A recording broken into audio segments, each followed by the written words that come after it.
Olá, sejam todos bem-vindos. Eu sou o Murilo, coordenador de conteúdo da Bet Brasil, e está começando mais um Conexão Bet. Este é mais um espaço de diálogo da Bet Brasil para conectar você com a comunidade educacional e trazer os temas mais relevantes do setor.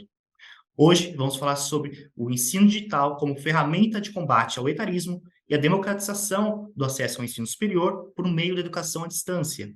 Para falar sobre esses assuntos, nós recebemos o Virgílio Neves, gerente nacional de expansão de ensino digital da Anima. Virgílio, seja bem-vindo, é um prazer recebê-lo aqui. Obrigado, Murilo. Prazer enorme estar aqui representando a Anima Educação e também aqui presente na Bet Brasil, um evento tão representativo no cenário nacional de educação, onde reúne marcas de grande expressão, de transformação aí do ensino para o Brasil inteiro, né? Então, é uma oportunidade muito grande estar aqui falando com vocês e discutindo um tema também relevante, um tema que está muito recente, muito em alta também, que é o etarismo, e a gente vai discutir bastante aqui hoje sobre esse tema. Obrigado. Imagina, eu que agradeço. Exatamente, já para a gente começar direto no assunto, Virgílio, no último mês um vídeo de 3 estudantes debochando de uma colega de sala pelo fato dela ter 40 anos gerou grande repercussão e reacendeu a importância do combate ao etarismo nas universidades. Com base nesse cenário, gostaria de saber como o ensino digital pode ser um aliado no combate a esse tipo de preconceito. Legal. Excelente, Murilo. E realmente é com muita tristeza que a gente viu, né, essa cena. Isso é a cena que entrou no cenário nacional, mas isso acontece de uma forma até muito mais comum. E a forma que a gente tem, claro, assim, que eu acho que a gente precisa iniciar esse papo aqui falando sobre isso, é a conscientização. É a forma que a gente vai conscientizar, vai discutir esse assunto, não só de uma forma passiva, mas de uma forma ativa, que é isso que a gente está fazendo aqui, de falar sobre esse tema e também da representatividade, né? Quanto mais você consegue crescer a fala desse tema, você consegue também combater. E aí, falando sobre o etarismo, a gente comumente, né, de uma forma muito comum, a gente enxerga o etarismo somente para os idosos. Mas, na verdade, o etarismo é toda forma de preconceito de idades, até mesmo com pessoas mais novas, né? É muito comum isso, você chegar num ambiente, por exemplo, de saúde, de hospitalar, e aí quando você chega lá e vê um médico mais novo, você já, opa, será que ele é a pessoa, o profissional para me atender aqui de uma forma boa? Então, isso acontece em diversas idades. Nesse caso, foi uma grande tristeza, né? Foram jovens ali, novos, né? Relativamente, entre aspas, ali, né? Que depende também de quem que está vendo a idade dessas pessoas. De uma forma, ali elas enxergaram uma estudante que estava um pouco mais de 40 anos, próximo ali, inclusive, até na data de aniversário dela, onde ela iria completar 45 anos, e se depara ali com esse preconceito. E quando a gente vê a educação à distância ela é uma forma de conscientizar e de dar acesso à educação para um cenário diverso, não só de combate ao etarismo, mas também outras formas de preconceito. Porque a gente acredita muito forte que a educação, não só a educação presencial, mas a educação à distância, ela é uma forma de democratização da educação, do ensino superior, principalmente, mas existe a educação à distância para o técnico, para o ensino médio, mas enfim, mas o contexto aqui é do ensino superior, ela democratiza a educação para diversos cenários, seja de classe social, né, seja de etnia, de qualquer forma, você consegue ali entregar uma educação superior. Então, isso é muito importante. E uma outra coisa também, quando você analisa os números da educação superior, e você vê, né, ali os estudantes questionando uma pessoa com a idade, né, maior, diferente da delas, né, e aí quando você enxerga ali uma diferença, e você vê nos números da educação superior. Você vê, no ano de 2021, que é o último censo, você tem 3,7 milhões de estudantes entrando na educação superior, seja na educação privada ou pública, não importa, mas 3,7 milhões. E você tem uma fatia de 600 mil estudantes, olha só, 600 mil estudantes acima de 40 anos. quando eu comecei aqui a fala sobre representatividade, é disso que eu estou falando. Assim. Quanto mais a gente consegue conscientizar as pessoas de uma forma ativa, discutir o assunto e representatividade, mais pessoas estão inseridas nesse contexto, mais forte a gente consegue conscientizar e combater uma forma de preconceito que nós estamos dizendo aqui, que é o etarismo. E a educação à distância ela vem contribuir assim de uma forma muito intensa esse acesso aí, como eu mencionei, no Brasil inteiro, para todas as pessoas. Eu acho que isso que é importante. E até aproveitando o gancho nessa questão que você trouxe de conscientizar as pessoas, né?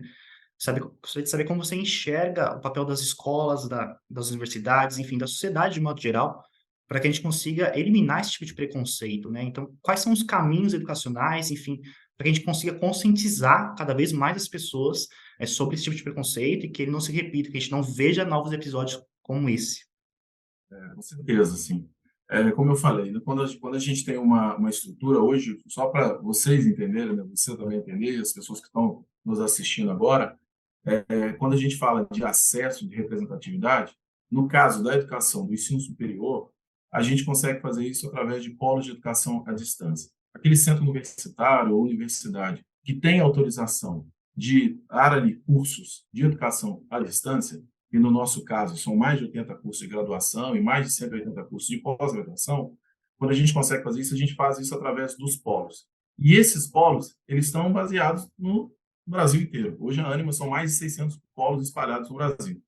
Esses polos, eles têm um papel fundamental.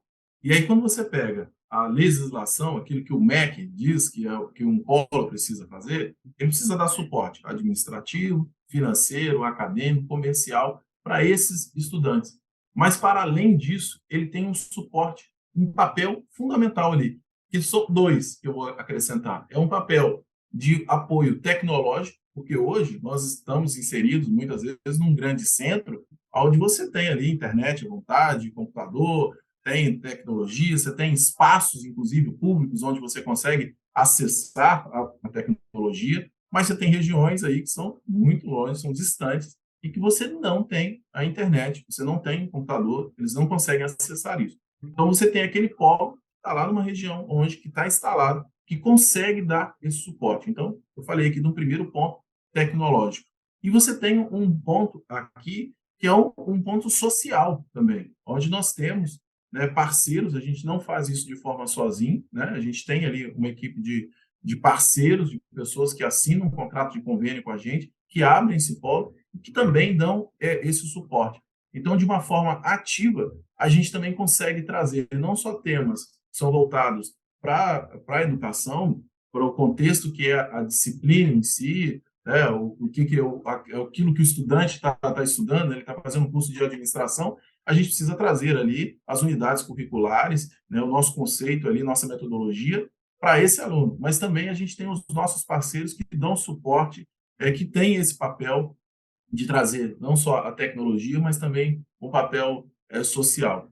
Então, como eu falei, assim, o acesso e a representatividade são duas palavras que podem aqui passar por muitas perguntas que você vai fazer, porque eu acho que é isso que é o importante. Acho que a gente vai conseguir combater com muito acesso, muita informação, e não só de forma direta nas nossas matrizes curriculares, com os nossos professores, mas também aí com os nossos parceiros, com o nosso time aqui na Ânima, uma coisa super bacana que acontece é que a gente não é chamado aqui de colaborador administrativo, aquele que não é professor, mas nós somos aqui, hoje, a gente é conceituado como educadores. Então, todos aqui têm um papel de educação, que é aquilo que nos move, né? A gente hoje está nos nossos valores, que é transformar o país pela educação.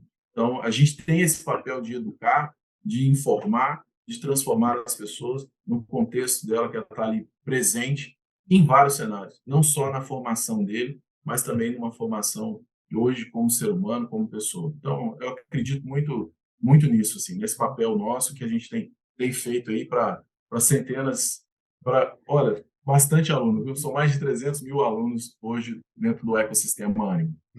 E aí você trouxe essa questão do crescimento da educação à distância no país e, de fato, né, segundo dados do último censo do ensino superior de 2011 a 2021, o EAD cresceu mais de 400% no país. Então, gostaria de saber, na sua visão, quais são os principais fatores para esse crescimento aí que a gente vem notando nos últimos anos e ao que se deve o interesse dos estudantes neste tipo de formação, nessa modalidade.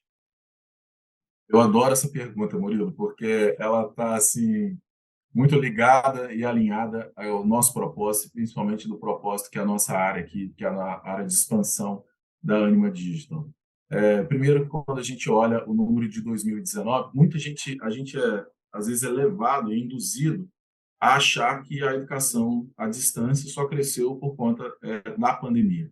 De fato, houve um crescimento exponencial em 2020, mas o primeiro ponto ali, o primeiro indicador de crescimento da educação à distância veio em 2019, antes desse cenário pandêmico, porque as pessoas já estavam acreditando muito mais nessa metodologia. Você tem mais polos de educação à distância espalhados, você tem uma mudança também da legislação e uma conscientização hoje dessa forma de aprendizagem. Então, a educação à distância hoje ela vem sinalizando, vem um crescimento. Se você olhar os números do censo até antes de 2019, você vê crescimentos bem significativos da educação à distância. Só que em 2019, qual foi o marco de 2019?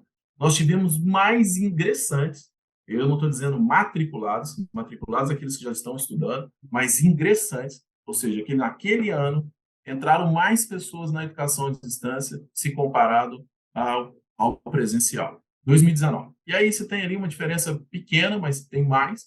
E aí quando você sim chega em 2020, você é impactado de uma forma exponencial de pessoas optando pela educação à distância. E aí tem vários motivos, né? Antes do que eu falei aqui sobre uma mudança na legislação de permitir a abertura de mais polos, você tem uma conscientização, você tem o avanço tecnológico, então a gente tem mais tecnologia aí disponível, já tem regiões com 5G, celulares melhores, talvez seja um pouco mais velho, mas ainda novo, mas quando você compara aqui celulares, né? Imagina, celulares até pouco tempo atrás eram tecnologias que nem era de chip, era tal de TDMA, CDMA, era uma tecnologia analógica, e aí você imaginava que teria muito mais um celular com muito mais informações, e agora, de fato, você tem um celular onde a gente faz 100% do nosso trabalho. Eu faço viagens aqui o Brasil inteiro,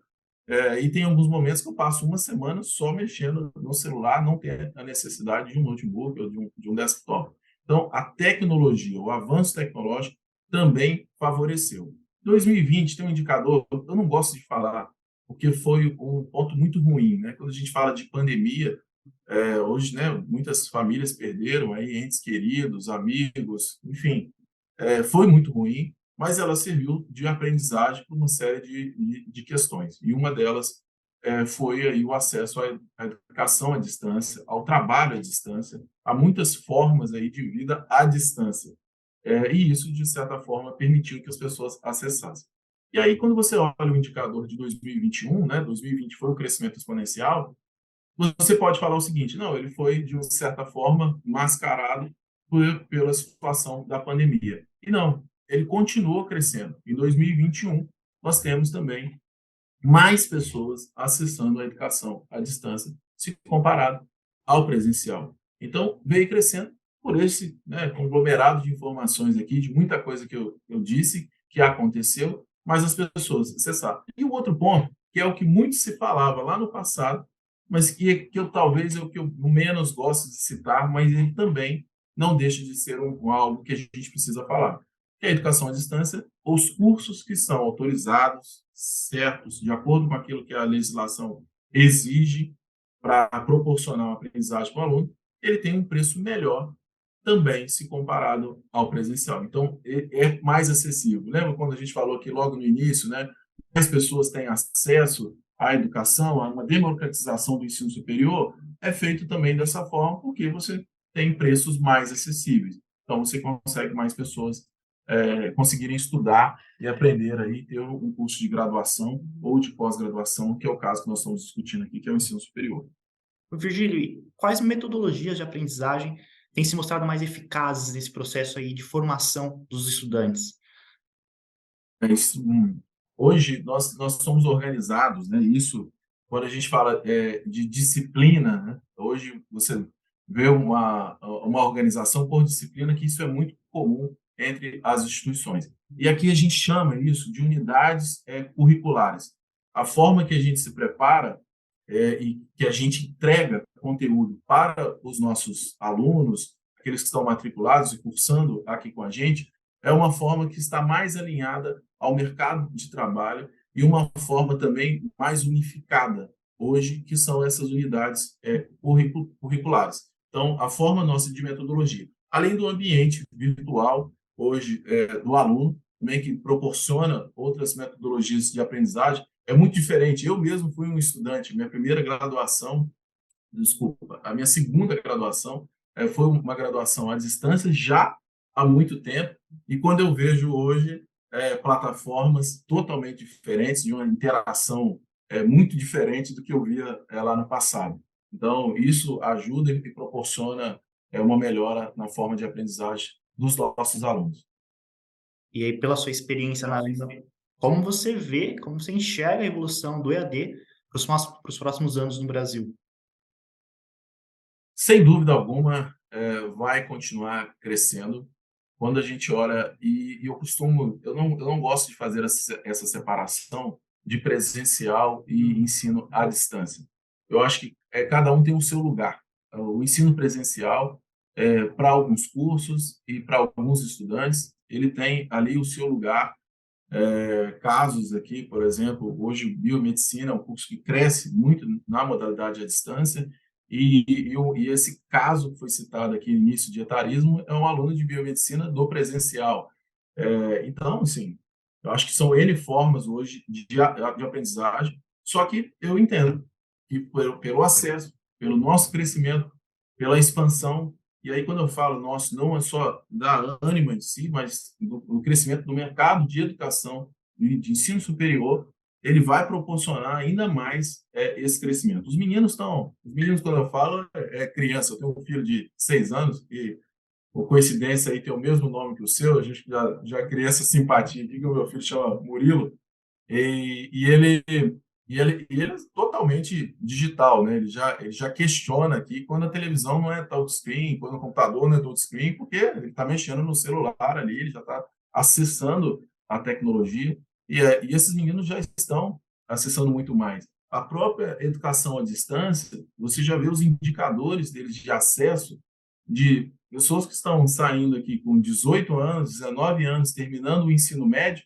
e já acessando diretamente a educação à distância.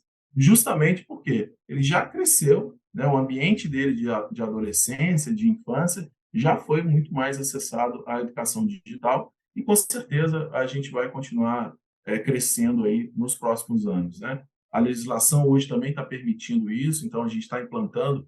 Imagina, são mais de 5.500 municípios no Brasil e hoje a gente ainda tem muitos polos e muitas unidades para a gente abrir nesse país todo. Então, com certeza, é uma oportunidade enorme aí de crescimento da educação à distância. E até aproveitando um pouquinho, Virgílio, você mencionou essa questão do presencial e do online, né? Isso é um tema bastante comum e recorrente aí nos últimos anos, essa diferenciação, se é bom online, se é melhor o presencial, enfim. A gente tem vários pontos de vista aí. Para saber, você pensa sobre isso? É possível conciliar os dois, prós e contras, enfim, como você enxerga a separação que se faz ali entre presencial e online, como você avalia essa questão aí? Legal, excelente, assim, como eu disse, né, são contextos e cenários diferentes e depende muito daquilo que o estudante está vivendo. Uhum. Hoje, a gente está com um tempo super acelerado, tudo muito curto. Hoje, por exemplo, posso dizer, pela minha experiência, eu não consigo estudar de forma presencial. Se eu tivesse que fazer mais uma pós-graduação, seja ela lato sensu, o estrito sensu ainda tem algumas exceções, mas o lato sensu, que são os MBAs, pós-graduação, aí, em torno de 360 horas, E essa pós-graduação eu só conseguiria fazer de forma à distância, muito por conta do tempo. Ela encaixa na minha realidade hoje de uma forma muito mais prática. Depende também, né? Não é só o professor, porque a gente, quando estuda lá de pequenininho, na educação básica, você tem o professor como o protagonista, né? E ele, quando entra no ensino superior, ele é também um protagonista, mas o aluno, ele é um participante ativo desse processo dele de aprendizagem. E quando você olha para a educação à distância, você tem esse papel muito mais importante do aluno nesse processo de aprendizagem. Então, como eu disse, são cenários diferentes. A educação à distância, ela proporciona uma forma de aprendizagem ali super prática, que você pode estudar a qualquer momento, em qualquer dia, né? Não só limitado àquele horário, né? Eu estou noturno, minha aula começa às 18h40, termina às 22 horas, ou de manhã, começa às 7 horas da manhã, termina às 11h30, enfim. Cada um tem um horário diferente, mas a educação à distância, não. Hoje eu posso estudar na hora do almoço, eu posso estudar à noite, eu posso estudar no final de semana, eu posso me dedicar 100% ali a cada 15 dias, sábado e domingo. Você vai montando isso para chegar também naquilo que é as suas atividades que são obrigatórias, né? Tem as atividades, tem as provas, tem as avaliações, onde você consegue ali chancelar e ratificar aquilo que o aluno veio estudando de uma forma independente. Então, são contextos diferentes, tem o seu local, tem o seu lugar, mas hoje eu vejo assim a educação à distância abrindo aí uma democratização gigante, diferente do presencial, mas cada um com o seu lugar. Facilitou o acesso, né, no fim das contas. E aí, Facilita o acesso. até aproveitando, gostaria de saber as iniciativas, as ações da Ânima, nesse sentido de democratizar o acesso ao ensino superior por meio do EAD. O que a Ânima vem fazendo, quais são as projeções, expectativas, enfim, gostaria de fazer um panorama aí de ações da Ânima.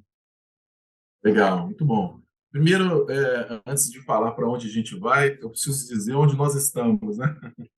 A Anima Educação é um grupo educacional responsável aí, proprietário de mais de 25 marcas de educação, marcas expressivas dentro da sua região. A gente tem uma estratégia aqui muito de valorizar a marca que foi criada dentro daquela região, né, que foi aberta ali. Então, muitas vezes a gente adquire uma instituição e a gente mantém aquela marca.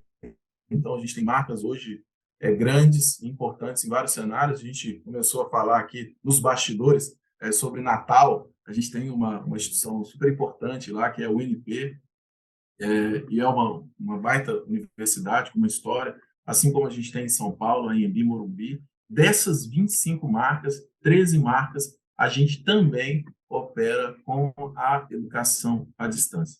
São mais de 330 mil alunos, mais de 17 mil educadores, como eu mencionei aqui, que somos nós, que estão pensando o tempo inteiro em transformar a vida das pessoas pela educação, e nós estamos presentes em mais de 600 polos de educação à distância e também presente em mais de 100 unidades presenciais distribuídas em faculdades, centros universitários e universidade. Então, esse gigantismo aqui, né, essa grandiosidade do nosso ecossistema, que de uma forma muito carinhosa a gente chama isso tudo aqui como o ecossistema Anima, que está tudo interligado. O ecossistema Anima, hoje, a gente vai continuar crescendo com uma educação que a gente chama aqui de educação digital, que hoje está no nosso plano, de crescer em números de polos também, para a gente acessar mais pessoas. E o que é bacana aqui, a gente não vai crescer de uma forma sozinho, né? Não só com os nossos educadores. Estou dizendo aqui 17 mil educadores, né? Com unidades presenciais, mas também com rede de parceiros. É o que a gente vem buscando em várias reuniões, participações de feira, participação aqui na BET Brasil, também é para buscar parceiros que têm esse mesmo propósito, de transformar o país pela educação. Então, é isso que a gente está programando. O ano de 2023 a gente iniciou de uma forma muito positiva, muito boa, né, atingindo aí, perseguindo os nossos resultados, e a gente tem alcançado. Os próximos cenários aqui a gente tem visto também grandes melhorias nos nossos processos de admissão desses parceiros, de chegada desses alunos. Então, a gente espera aí fechar o ano de uma forma muito positiva o ano de 2023. E através disso, através de parceiros, que eu acho que a melhor forma da gente crescer é dividir, né? A gente está com outras pessoas, entendendo esse contexto de educação, de democratização, de transformação de vida das pessoas, de combate a essas formas de preconceito, que a gente vê isso mas a gente não se discutia isso há alguns anos atrás, ou se discutia isso de uma forma muito restrita, e hoje a gente tem falado isso, e a gente tem provocado isso nas nossas reuniões, nas nossas parcerias, de que é isso aqui. Olha, parceiro, você vem aqui com a gente, você tem um papel, né, de contratual, administrativo, mas você tem um papel aqui de contexto social, de estar inserido nesse processo nosso de transformação do cenário onde você está inserido. Quando a gente fala de um plano de desenvolvimento institucional, que é um PDI, aquilo que a gente apresenta no MEC, um dos pontos dentro de um PDI desse é exatamente o que a gente vai fazer de transformação dentro daquele cenário. Uma instituição de ensino, uma faculdade, um centro universitário, uma universidade, ela só existe naquela região, naquela cidade, porque ela tem um papel fundamental de transformação daquele cenário, de atender às necessidades sociais e atender às necessidades ali de mercado de trabalho, de empregabilidade, de oportunizar aquela região. E é isso, assim, se a gente vai crescer em polos de educação à distância, em unidades, ou qualquer que seja o formato que a gente vai crescer, esse ecossistema, é justamente para a gente conseguir atender essas necessidades. Esse é o nosso papel, é isso que faz sentido para a gente. E é muito bacana trabalhar com educação, que né, nós estamos falando aqui também de negócio, de mercado, mas é esse papel assim, social. Eu achei super legal esses dias, Murilo, quando um parceiro veio buscar aqui, né, essa oportunidade, querer abrir um polo, e ele falou assim, hoje eu trabalho com duas coisas, não, hoje eu trabalho com uma coisa, que é saúde, ele trabalha no negócio de saúde, e um outro que eu tenho muito desejo e eu quero muito ser parceiro de vocês, que é trabalhar com educação. Eu acho que aqui eu estou cumprindo meu papel, eu sou empreendedor, eu sou empresário, sou investidor, mas também eu preciso de propósito dentro do meu negócio. E hoje eu já tenho de saúde e agora ter um de educação, eu fecho com chave de ouro a minha vida, consigo cumprir aqui o meu propósito. Eu achei isso super legal. É exatamente isso que a gente procura, é exatamente isso, é o nosso papel. É isso que a gente está fazendo, né, Murilo? Você está aí do lado do Bet Brasil, a gente está falando sobre educação, sobre transformação. É isso. Dessa forma que nós estamos preparados para esse ano de 2023 e daqui para frente, com certeza. Com certeza, Virgílio. Educação tem esse propósito, né, de transformar a vida das pessoas. É por isso que a gente trabalha todo dia, cansavelmente, para que a gente consiga mudar um pouquinho, se não tudo, mas mudar um pouquinho da vida das pessoas, né? Sem dúvida. Bom, nós vamos ficando por aqui. Virgílio, mais uma vez, muito obrigado por ter aceitado participar. Muito obrigado por essa conversa. Tenho certeza que a audiência vai adorar. Foi uma honra recebê-lo aqui hoje no Conexão, viu? Valeu. Eu que agradeço, Murilo, mais uma vez a oportunidade de estar aqui representando a Ânima e falando para esse público tão maravilhoso aqui. Espero que possa contribuir e cumprir o nosso papel, quanto a gente falou tanto aqui, né? Obrigado. Obrigado, Virgílio. O Conexão Bet é mais um espaço de diálogo da Bet Brasil e ele está disponível no YouTube e nas principais plataformas de áudio. Você também pode acompanhar todas as novidades nas nossas redes sociais, @BetBrasil. É isso, nós vamos ficando por aqui. Muito obrigado pela audiência e até a próxima.